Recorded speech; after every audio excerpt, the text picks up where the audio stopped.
talking to a lot of people in the community. Lynn Bowie is, you know. How are you? Nice to see you. You've been talking to a lot of people in the community. I heard you having a conversation earlier. A lot of people frustrated and feel like perhaps they will not get justice in the investigation into what happened with Freddie Gray. And I heard you speaking pretty passionately about giving the new city state's attorney a chance here. Yeah, the city state's attorney, Marilyn Mosley, will be getting all the data and the results of the investigation from the city police on this Friday. And I think we need to give her a chance to look over that data. But I don't think people should be confused.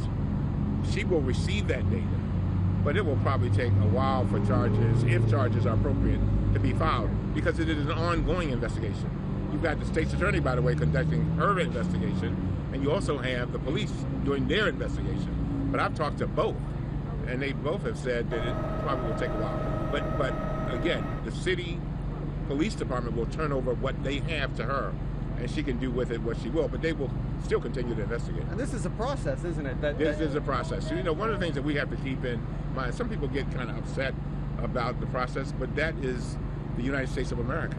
I mean, we have laws, we have regulations, and as a former criminal lawyer, I can tell you that there's a process and it must be met.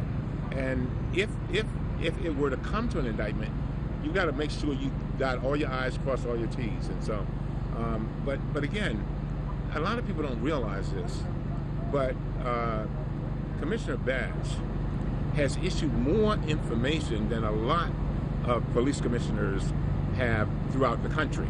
Usually you don't hear a police commissioner or mayor say, we made mistakes. You usually don't hear that. Made a mistake with regard to they didn't fasten them in to within the wagon when they took them away, and that they didn't render medical care. So those are major things, and so that's one of the reasons why I've been pressing for a pattern and practice investigation by the Department of Justice. And what that would do is be like a Ferguson type investigation, where they look under every nook and cranny of our police department, figure out what is wrong, what problems we have, make recommendations to correct those, and then we go forward. Congressman, over the course of the last few days, we've had a lot of people calling for peaceful protests. Now, there's a small majority out there who have a different opinion. They think that violence really is the answer. They're frustrated. They say those calling for peaceful protests aren't being realistic, that this is the only way we're going to get a change. The only way you're going to get a change is peaceful protests. There's nothing wrong with protests, but it must be peaceful. And I've said it all day, and I'm going to continue to say it tonight. There are some people who are mourning the death of Freddie Gray, and they are hurting, and they have a lot of questions.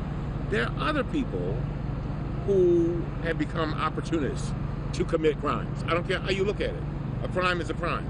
And what I'm saying to those people who are out to commit crime and get out of the realm of protests, peaceful protests, they need to understand they will be arrested and they will be prosecuted to the nth degree of the law, period. And they need to understand that. Right now I've called CVS, called Rite Aid and 7-Eleven and other corporations that have been affected by last night's problems, and I have assured them that we're going to do everything in our power to protect their properties. I just don't want them to leave Baltimore. We spent too much time bringing these entities into our city, and this is our city. We've got seniors now that can't even get their drugs, prescription drugs, because now they're not close enough to the drugstore. So I'm going to fight. We're going to fight. I'm going to be up all night to make sure that we protect this house. And Congressman, I guess one final question. You know, the mayor has taken a lot of criticism for the way she's handled this. Yeah. Some folks frustrated that she didn't activate the call for an activation of the National Guard in a state of emergency earlier, that she wasn't out there publicly addressing this. You've been with the mayor, you've talked to her, you've seen her working on the front lines here. How do you think she's been handling this? I think the mayor's doing fine. You know, it's easy to Tuesday morning quarterback from your living room.